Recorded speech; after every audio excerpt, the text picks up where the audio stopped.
Well, I'm from Southern California originally. I grew up in the San Fernando Valley. So I grew up in Chatsworth. That's where I was born. My family's originally from the East Coast. So we moved out here. I'm a third-generation entertainer. My grandfather was a vaudevillian actor in the Catskills, and my father was a actor. They relocated to Southern California in the 50s. My father was a bit actor, so I got into the business at a very early age. I was always entertaining family members. I was always doing something. I got my first part on television, which I thought was a very good part. I was on that show Small Wonder, where the girl was a robot. I was on that show, and I played this kooky neighbor next door. It was an after-school special version of the show where the guy down the street was like a child molester, and he had molested me, and he was trying to molest the robot girl, and then he found out she was a robot, and we got him arrested anyway. I got a lot of praise for my performance. I can't say that it was cosmic. I can't say that it was fate. I can say that it's probably what I was born to do.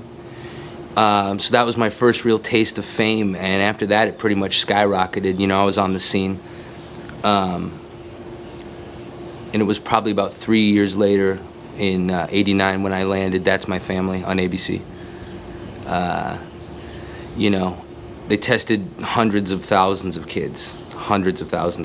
I beat out a young Jake Gyllenhaal, and I beat out a young Leonardo DiCaprio, who was coming off the tail end. He was going to get growing pains. We actually became really good friends.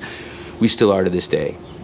I haven't talked to him in like 3 years, but we're still really good friends. So probably like around '89 was probably around the time I just blew up. The show was a huge success. We did 51 episodes, which is a lot, especially back then. And I had my little catchphrase, what, I didn't do it? I used to say that all the time, what, I didn't do it? Holding for the plane? Holding for the plane.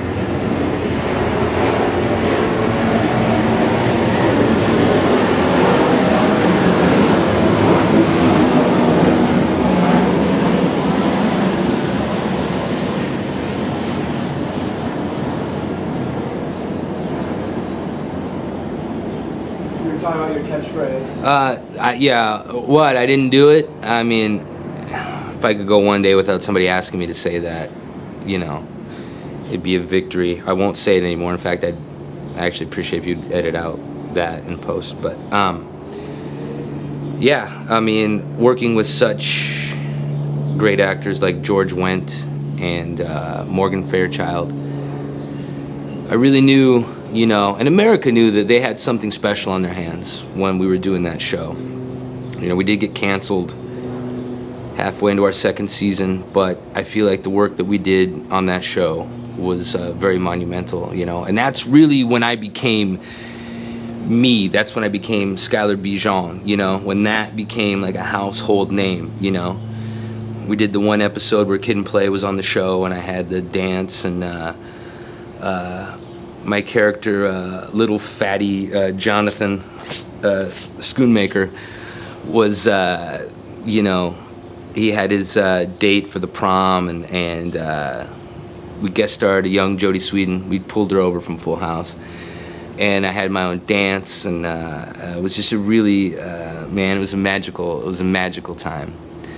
And that's really when things really blew up for me. That's when I became like an it on the scene. That's when I really started really growing my own legs and walking on them and standing on them. I was everywhere, man. There wasn't a nightclub that didn't have me. Me and Corey Feldman and Corey Haim. We had our own apartment at 14 in the Hollywood Hills. There was always a lot of girls. There still is a lot of girls, But there was a lot of girls and a lot of partying going on. And, we used to rent yachts with John Stamos and really just cruise the Mediterranean all the time and just have a blast. I learned a lot about the world. The country of Europe was so welcoming to me. You'd be surprised how big of a hit the show still is in France. I'm still huge, like an icon in France. And what was your character's name on It's My Family? Little fatty Jonathan Schoonmaker. Yeah. Yeah, he was like the awkward fat kid that always seemed to, get into some mischief. Which it was the apple didn't fall far from the tree, to be honest with you. I got in a lot of trouble in real life, so it was pretty much, art imitating life, imitating art, imitating life. What you tell me where art stops and life starts? When does life end, and when does art start? I don't know.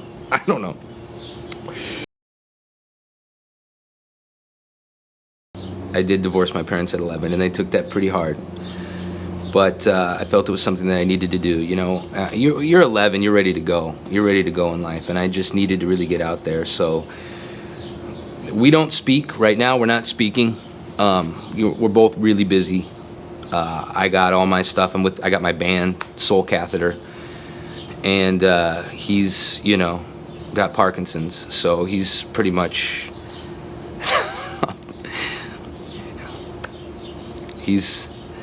I'm sorry. I laugh because I get emotional. So he's pretty much busy and bedridden.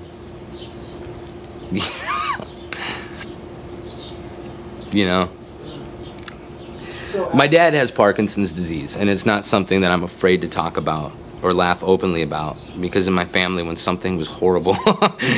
See, I'm sorry.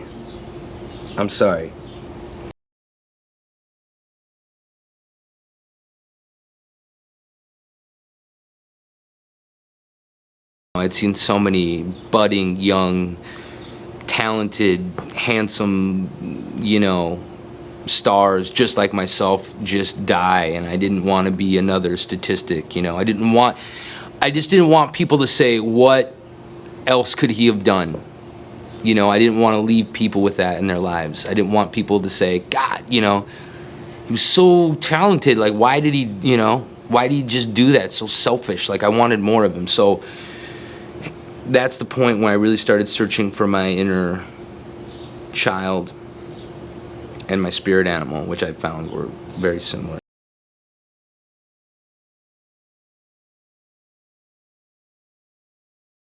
I'd always been a musician growing up. That was my first love, was always music. I played the piano and the violin and the cello and the guitar. I was a pretty successful guitar player in my junior high school band. I quit most of the instruments right away because, you learn a little bit and that's all you need. But that's really when I started putting my bands together and really started concentrating on getting that side of Skyler Bijorn out there. Getting the really soulful side of Skyler Bijorn, the side that people don't normally see, I released my first album, I Didn't Do It, probably when I was like 13. And hold on one second.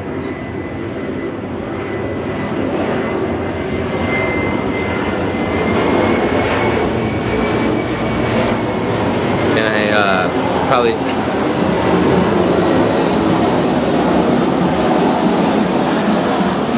Are you serious right now? Are you serious right now?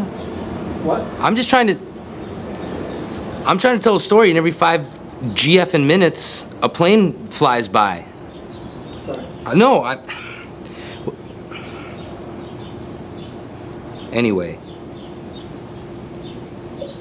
I forgot what I was talking about. Was it music, or what part of my fame were we talking about? My soulful side.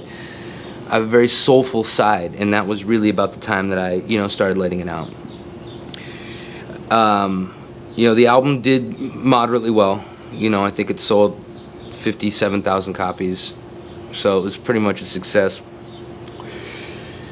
And I really wanted to get out of the TV limelight.